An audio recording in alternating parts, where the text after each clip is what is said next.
বাংলাদেশে স্যার এখনও অনেক ব্যাংকগুলো আছে যে ব্যাংকগুলো খুব স্ট্রাগলিংয়ের মধ্যে দিয়ে যাচ্ছে। আপনি কি মনে করেন যে অন্য যে ব্যাংকগুলোতে সমস্যায় পড়ে আছে, যারা বেরোনোর চেষ্টা করছে, পারছে না এখন পর্যন্ত, তার কোন বিষয়গুলোকে তাদের ফোকাস করা উচিত? আপনার এক্সপেরিয়েন্স থেকে আপনি বলবেন, যাতে করে তারাও উপকৃত হয় যে this are the area we should focus on. প্রথম কথা হচ্ছে যে গুড গভর্নেন্স থাকতে হবে, গভর্নেন্সের জায়গাটাকে ইমপ্রুভ করতে হবে। আমরা বিগত বছরগুলোতে দেখেছি যে সেই ব্যাংকেরই সমস্যা হয়েছে বেশি যে ব্যাংকে গভর্নেন্সটা উইক ছিল, গভর্নেন্সটাকে কম্প্রোমাইজ করা হয়েছে। সো গভর্নেন্সটাকে আমাদেরকে স্ট্রং করতে হবে, যে জায়গাটাতে both board and management has a role to play.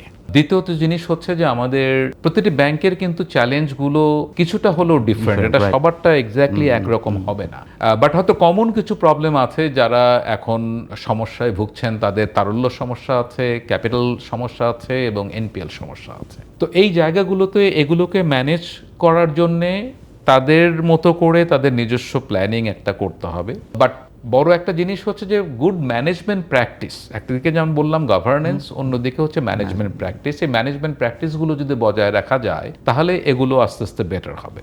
Walton আবারও মিলিয়নিয়ার অফারে ওয়ালটন ফ্রিজ কিনে আপনিও হয়ে যেতে পারেন মিলিয়নিয়ার।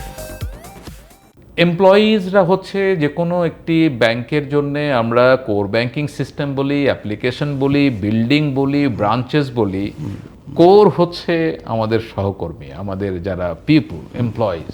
এনারা যদি আপনার ওয়েল মোটিভেটেড থাকে তাহলে আপনার তাদের মনোবলটা যদি শক্ত থাকে এবং তাদের যদি ইচ্ছাটা থাকে ঘুরে দাঁড়ানোর জন্যে, তাহলে সবাই তারা একযোগে কাজ করবেন বলে আমার বিশ্বাস। এবং আমরা এই কাজগুলোই করেছি, আমরা আমাদের এমপ্লয়ীদেরকে মোটিভেটেড রেখেছি, এমপ্লয়ীদেরকে মোটিভেটেড রাখতে গেলে যা করা দরকার করেছি, আমাদের প্ল্যানগুলোকে আমরা ওপেনলি কমিউনিকেট করেছি, ডাইরেক্ট কমিউনিকেশন করেছি, এবং সবাই যাতে লক্ষ্যগুলো, প্রায়োরিটিসগুলো যাতে ঠিক থাকে সেই জায়গাগুলোকে রেখে আমরা কাজ করি। আমরা অলমোস্ট প্রতিদিন আমাদের আগের দিনের সঙ্গে আমাদের যে প্রায়োরিটিগুলো এই বছর আছে সেটা শুধু মান্থলি বা উইকলি না, আমরা অনেক কিছু আছে যেটা ডেইলি কমিউনিকেট করি। তো এখন তো কমিউনিকেশন হয়ে গেছে অনেক সহজ। এখন আপনার যে সোশ্যাল মিডিয়াগুলো আছে, হোয়াটসঅ্যাপের গ্রুপ করে ফেলা যায়, ভাইবারের গ্রুপ করে ফেলা যায় এবং সেখানে কমিউনিকেশনগুলোকে ডাইরেক্ট করে ফেলা যায়। তো কমিউনিকেশনে ইচ্ছা থাকলে এখন অনেক ফাস্টার কমিউনিকেশন করা যায়, ডাইরেক্ট কমিউনিকেশন করা যায়।